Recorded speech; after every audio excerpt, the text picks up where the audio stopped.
수요예배를 통해 우리에게 주시는 하나님의 말씀은 고린도전서 14장 1절에서 25절까지의 말씀입니다. 제가 가진 성경으로는 신약 성경 279면쯤에 있습니다. 고린도전서 14장 1절에서 25절까지의 말씀을 우리 한 절씩 교독하도록 하겠습니다. 말씀을 봉독할 때에 하나님께서 계시 은혜 주시기를 원합니다. 사랑을 추구하며 신령한 것들을 사모하되 특별히 예언을 하려고 하라.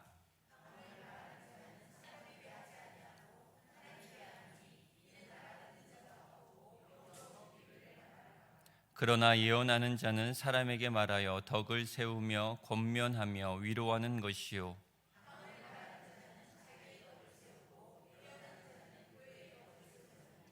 나는 너희가 다 방언 말하기를 원하나 특별히 예언하기를 원하노라. 만일 방언을 말하는 자가 통역하여 교회의 덕을 세우지 아니하면 예언하는 자만 못하니라.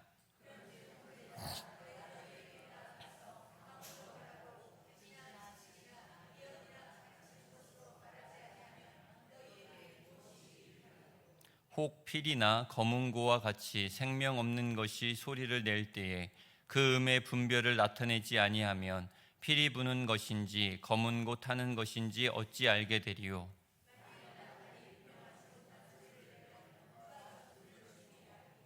이와 같이 너희도 혀로서 알아듣기 쉬운 말을 하지 아니하면 그 말하는 것을 어찌 알리요. 이는 허공에다 말하는 것이라.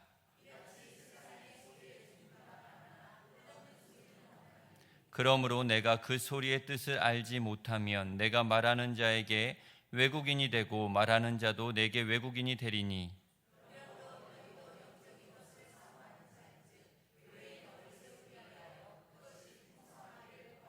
그러므로 방언을 말하는 자는 통역하기를 기도할지니,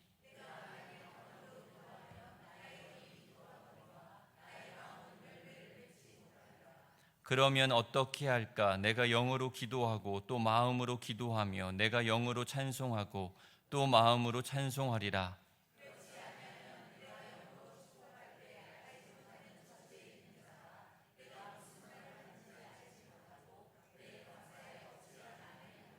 너는 감사를 잘하였으나 그러나 다른 사람은 덕세움을 받지 못하리라.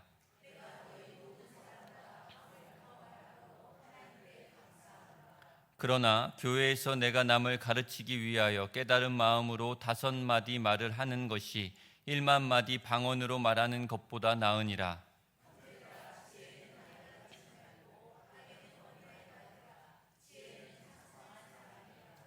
율법에 기록된 바 주께서 이르시되 내가 다른 방언을 말하는 자와 다른 입술로 이 백성에게 말할지라도 그들이 여전히 듣지 아니하리라 하였으니,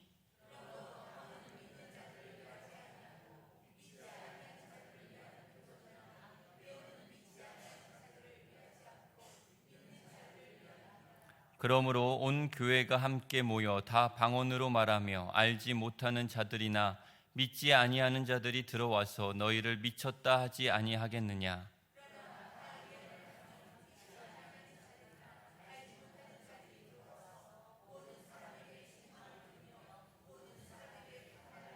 함께 읽겠습니다. 그 마음에 숨은 일들이 드러나게 되므로 엎드리어 하나님께 경배하며 하나님이 참으로 너희 가운데 계신다 전파하리라. 아멘. 이 말씀은 살아계신 하나님의 말씀입니다. 하나님께 감사드립니다. 아멘.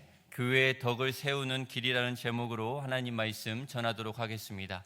지금까지의 말씀을 보았을 때 고린도 교회에서 발생한 분쟁이 바로 은사 때문인 것이 분명합니다. 하지만 구체적으로 어떤 은사들 때문에 갈등이 불거졌는지는 적어도 14장에까지 이르러서야 알 수 있습니다. 이따금씩 힌트만 줄 뿐이죠. 예컨대 은사 목록을 제시할 때 바울은 방언과 방언을 통역하는 은사를 의도적으로 맨 끝에다가 배치를 합니다.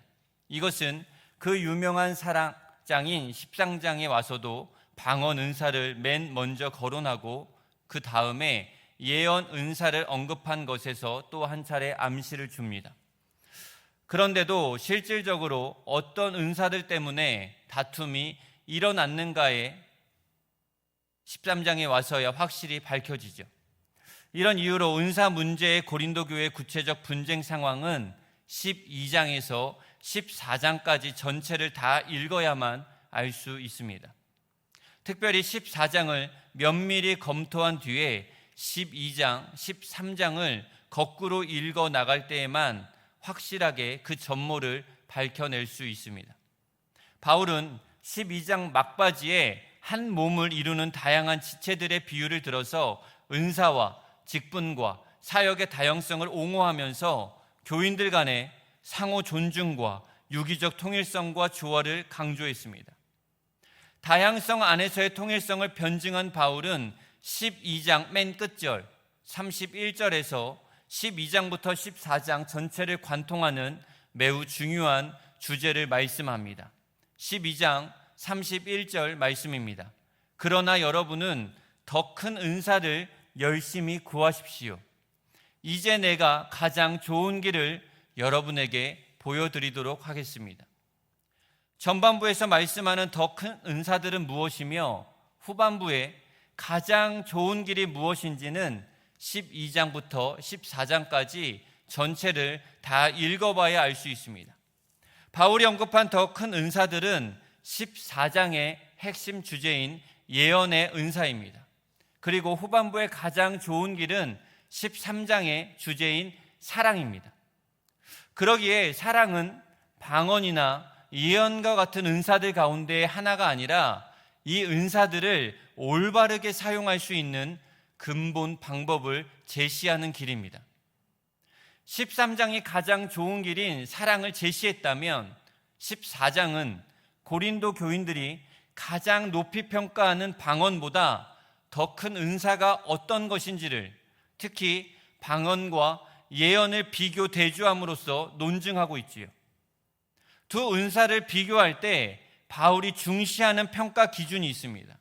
그것은 어떤 은사가 주님의 몸된 교회의 전체의 덕을 세워주냐는 것이죠. 바울은 오늘 말씀을 1절에서 5절, 6절에서 13절, 14절에서 19절, 20절에서 25절 이렇게 네 부분으로 나누어 설명합니다. 첫 번째 단락이에요. 먼저 방언과 예언을 비교하는 2절, 3절 말씀입니다. 새 번역으로 말씀드리겠어요. 방언으로 말하는 사람은 사람에게 말하는 것이 아니라 하나님께 말하는 것입니다. 아무도 그것을 알아듣지 못합니다. 그는 성령으로 비밀을 말하는 것입니다. 그러나 예언하는 사람은 사람들에게 말하는 것입니다. 그는 덕을 끼치고 위로하고 격려하는 말을 합니다. 요점을 정리하면 이렇습니다. 방언의 은사는 사람이 아닌 하나님께 말하는 것이며 영으로 비밀들을 말하는 것이기에 아무도 알아들 수 없다라는 거죠. 그리고 방언하는 사람들에게만 덕을 끼친다라는 거예요. 다음은 예언의 은사예요. 하나님이 주시는 말씀을 사람에게 전달하는 것이고 그 전달을 통해 덕을 끼치고 격려하고 위로하기에 사람들이 알아들을 수 있다라는 거예요. 그렇기 때문에 교회의 덕을 끼친다라는 것입니다. 이렇게 세 가지 이유로 바울은 예언이 방언보다 더 훌륭한 은사라는 결론을 내립니다. 5절 말씀이에요. 여러분이 모두 방언으로 말할 수 있기를 내가 바랍니다마는 그보다 더 예언할 수 있기를 더 바랍니다. 방언을 누가 통역하여 교회에 덕을 끼치게 해주지 않으면 방언으로 말하는 사람보다 예언하는 사람이 더 훌륭합니다. 바울은 결코 방언을 무시하지 않았어요. 그러나 방언을 가장 큰 은사로 평가한 고린도 교인들은 바울이 방언을 말하지 못한다라고 해서 무시했을 가능성이 있습니다. 하지만 실제로 바울은 고린도 교인들보다 훨씬 더 방언을 잘한다는 사실을 자랑합니다. 18절 말씀이에요. 나는 여러분 가운데 누구보다도 더 많이 방언을 말할 수 있음을 하나님께 감사합니다. 따라서 바울은 방언 그 자체를 평가절하하는 것이 아니라 어떤 은사가 사랑의 정신으로 그 은사를 받지 못한 사람들을 더 존중하고 배려하는가? 이러한 질문과 함께 또한 그렇게 함으로써 공동체 전체의 덕을 세워서 교회의 유익이 되는가의 평가 기준 때문에 방언보다 예언이 이웃과 더 잘 소통할 수 있음을 말합니다. 그리고 교회의 덕을 세워줄 수 있기에 예언을 더 높이 평가하는 것뿐이죠. 중요한 것은 방언이 하나님께 기도하고 찬양할 때만 할 수 있는 개인적 은사라고 한다면, 예언은 하나님의 말씀을 사람들에게 전달함으로써 덕을 끼치고 격려하고 위로할 수 있는 공동체적 은사라는 사실이죠. 그러므로 다른 사람들이 이해할 수 있느냐, 이해할 수 없느냐의 문제와 이로 말미암아 공동체의 덕을 세울 수 있느냐, 덕을 세우지 못하느냐의 기준으로 본다면, 남을 배려하는 사랑의 정신으로 보더라도 방언보다 예언이 더 낫다라는 것이 바울의 확신입니다. 두 번째 단락의 6절에서 13절의 바울은 방언에 집중해서 이 은사의 불가해성을 세 가지 비유로 말씀하고 있습니다. 바울은 먼저 방언이 공동체의 유익이 되지 않는다는 사실부터 분명히 말씀하고 있어요. 6절이에요. 형제자매 여러분, 내가 여러분에게로 가서 방언으로 말하고 계시나 지식이나 예언이나 가르침을 전하는 방식으로 말하지 않는다면 여러분에게 무슨 유익이 되겠습니까? 계시나 지식, 예언이나 가르침은 말하는 자나 듣는 자나 서로 이해하고 소통할 수 있습니다. 하지만 방언은 하나님과 자신만 아는 언어이기에 이웃과의 소통이 불가능하죠. 그렇기에 공동체의 유익이 될 수 없다라는 겁니다. 바울은 방언이 이웃과 소통하는 데에 문제가 있기에 개인적인 차원으로 그치고 공중 집회에서 자제하는 것이 좋겠다는 취지에서 세 가지 비유를 들어서 말씀합니다. 7절, 8절, 10절, 11절 말씀입니다.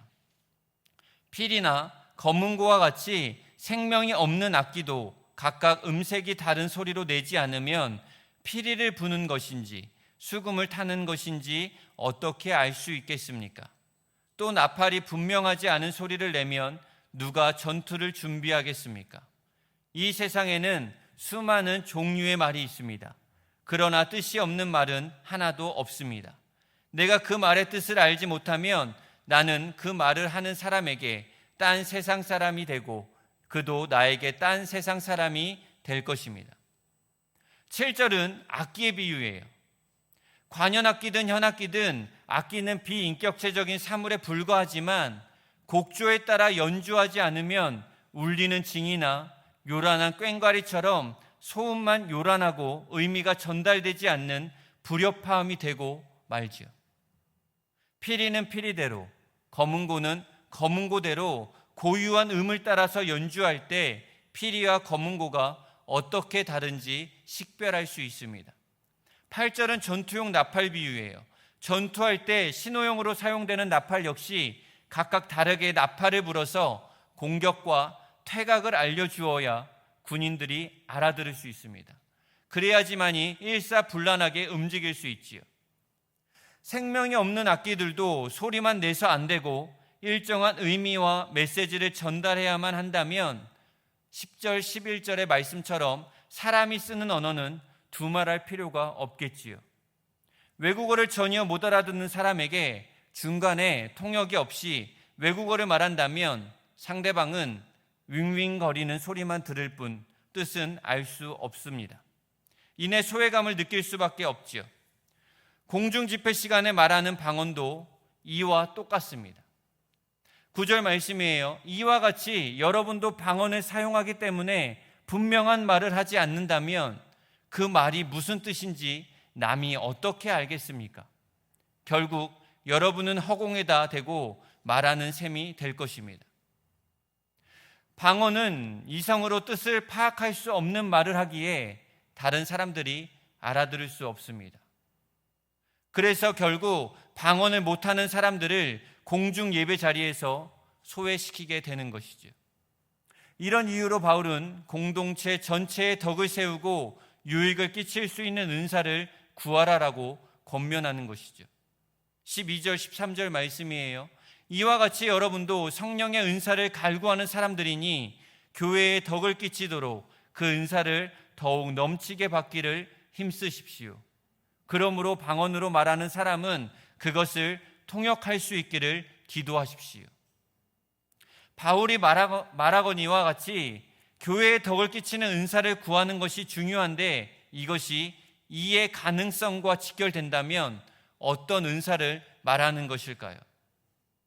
방언 통역과 예언, 이 두 가지가 이런 은사들이라고 말할 수 있습니다.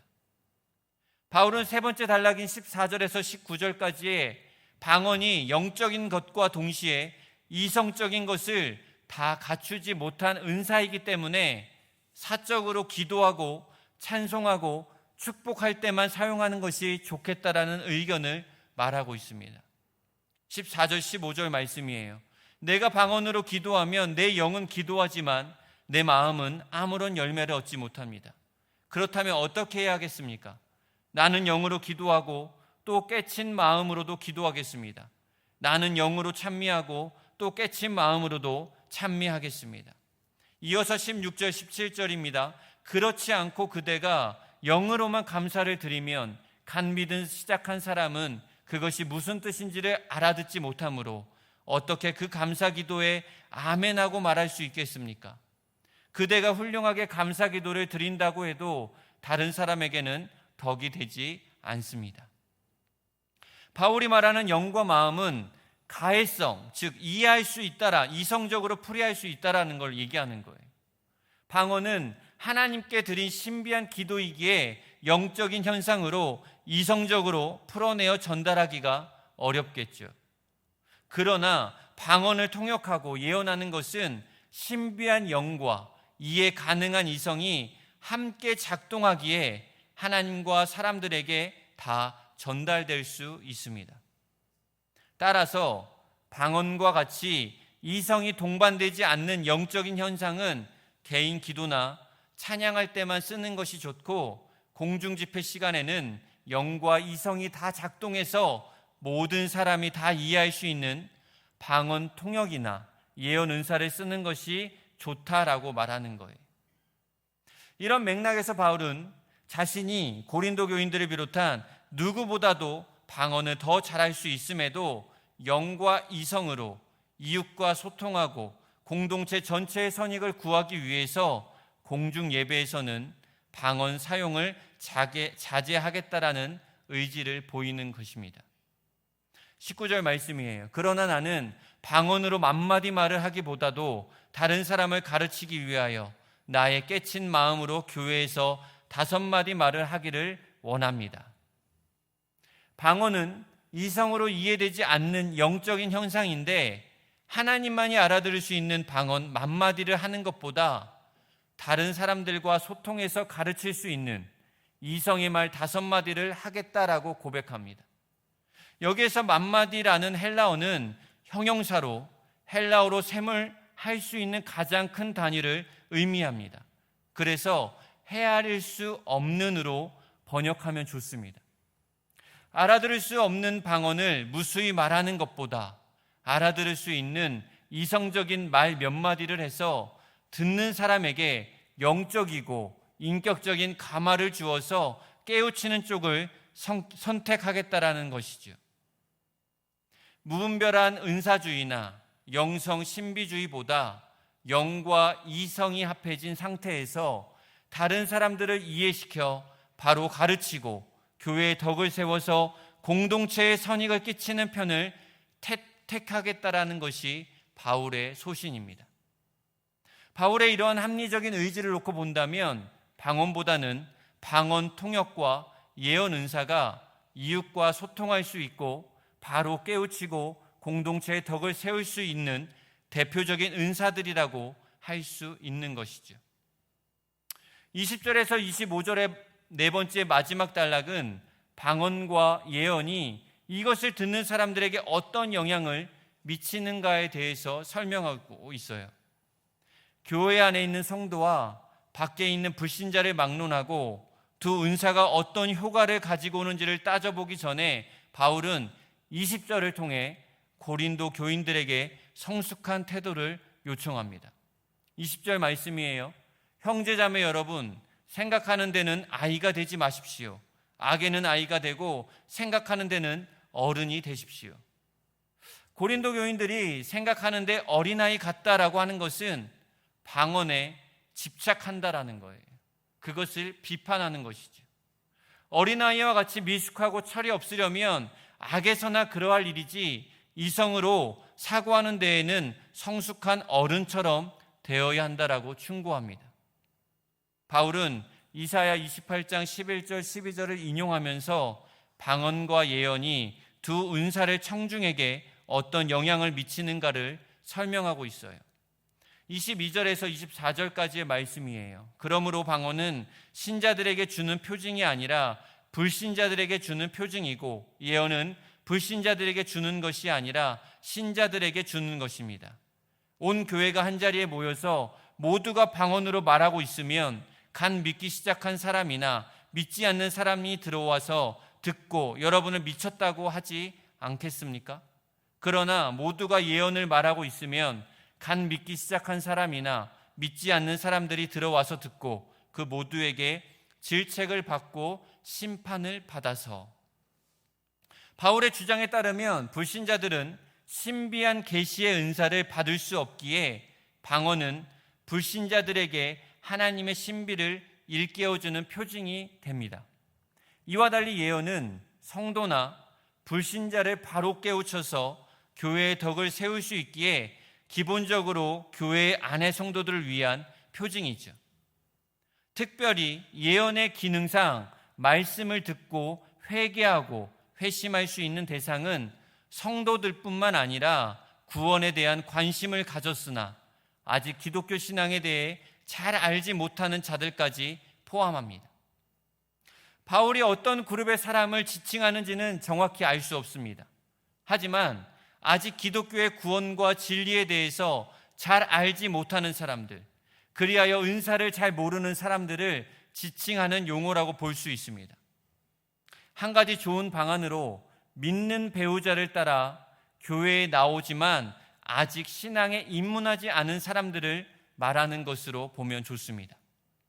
중요한 것은 통역이 되지 않는 방언과 달리 예언은 교회를 방문한 불신자들과 아직 기독교 신앙에 대해서 잘 알지 못하는 자들까지 다 깨우칠 수 있는 효력이 있다라는 것이죠. 한마디로 성도나 불신자를 막론하고 누구에게나 회심의 가능성을 초래할 수 있다라는 거예요. 24절 25절 말씀이에요. 그러나 모두가 예언을 말하고 있으면 간 믿기 시작한 사람이나 믿지 않은 사람들이 들어와서 듣고 그 모두에게 질책을 받고 심판을 받아서 그 마음속에 숨은 일이 드러나게 됩니다. 그래서 그는 엎드려서 하나님께 경배하면서 참으로 하나님께서 여러분 가운데에 계십니다 하고 환히 말할 것입니다. 바울은 예배에 참석한 모든 사람이 예언하기를 원합니다.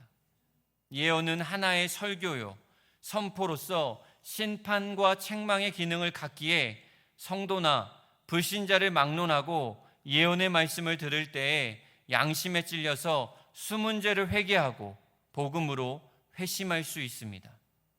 그리하여 하나님 앞에 엎드려 자복하고 하나님을 경배하며 하나님이 여러분 가운데 진정으로 살아계십니다라는 고백이 터져 나오게 하는 것이죠.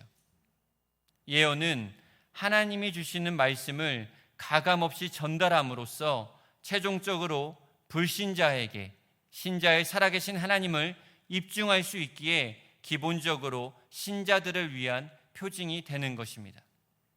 방언은 자신의 비밀을 드러내는 은사인데 반해서 예언은 예언을 듣는 사람들의 숨은 죄를 폭로해서 회개하게 만드는 능력이 있습니다. 예언의 기능이 숨은 죄를 들추어내어 회개를 촉구하는 데 있다고 한다면 고린도 교인들이 방언을 더 선호하는 이유 가운데 하나는 자신의 죄를 털어놓고 회개할 필요 없이 초자연적 신비와 황홀경을 즐길 수 있었기 때문입니다. 바울이 은사 문제를 논할 때 가장 중요하게 보는 것은 은사를 주신 하나님의 뜻에 맞게 사랑의 정신으로 이웃과 잘 소통하여 교회의 덕을 세우는 일입니다. 무엇보다도 듣는 사람이 알아듣고 자신의 죄를 회개하고 복음으로 회신하는 데에 은사의 가해성이 중요하다고 보기에 바울은 외적으로 나타나는 현상보다는 그 자체보다 이 은사가 사람들에게 어떤 영적인 효력을 미치는가를 더 중시한 것입니다. 결론적으로 바울은 은사라는 수단보다 은사가 전달하는 메시지를 훨씬 더 중요하게 생각하는 것이죠. 바울은 고린도 교회에 이렇게 도전합니다. 사랑은 추구하며 신령한 것을 사모하되 특별히 예언을 하려고 하라. 이 말씀이 13장 사랑장과 연결되면서 14장의 주제라고 할 수 있어요. 하나님은 우리 모두가 성령의 은사를 소중히 여기고 사모하는 사람들이 되길 원하십니다. 그러나 그 은사를 사랑을 따라 사용하라는 거예요. 은사를 사용하는 데 있어서 사랑을 통해 최종적인 완성까지 갈 수 있도록 하라는 것입니다. 그런 면에서 방언보다는 특별히 예언을 하라는 것이죠. 왜냐하면 예언이 교회의 유익이라는 더 큰 차원의 완성까지 이르게 하기 때문입니다. 우리의 신앙이 교회의 덕이라는 차원까지 이르러야 완성이 된다라는 것입니다. 그리고 그것을 위해서는 예언이라는 말씀의 사역, 말씀의 역할이 중요하다라는 것입니다. 사랑하는 성도 여러분, 체험보다 중요한 것은 공동체의 유익이고 은사의 목적은 나를 높이기 위함이 아니라 예수님을 높이고 교회를 세우는 일입니다. 개인의 유익을 넘어 교회의 유익을 위해 섬기며 헌신할 것이 무엇입니까? 여러분의 신앙은 어떻습니까? 주관적인 신앙입니까? 이기적인 신앙입니까? 내 신앙은 옳고 다른 신앙은 옳지 않습니까? 그렇게 하기 위해 예언, 말씀의 부유함을 우리는 경험해야 합니다. 모든 은사가 사랑을 통해 더 큰 유익으로 나아가는 것을 경험하시는 저와 여러분 되길 주님의 이름으로 축복합니다. 기도하겠습니다. 하나님 아버지, 힘들고 어려운 시대를 살아가고 있습니다. 그래서 주님의 은혜를 더욱 간절히 사모합니다. 무엇보다도 더욱 큰 은사인 사랑을 추구하며 신령한 것들을 사모하는 가운데 나 자신의 유익이나 자랑을 위함이 아닌 교회의 덕을 세워나가는 저희 모두가 되게 하여 주옵소서. 영과 진리로 드리는 예배의 삶, 삶의 예배를 통하여 하나님께서 우리에게 주시는 말씀의 은혜와 주님과 함께하는 소통의 구원을 누리며 살아가는 오늘이 되게 하여 주옵소서. 예수님의 이름으로 기도하옵나이다. 아멘.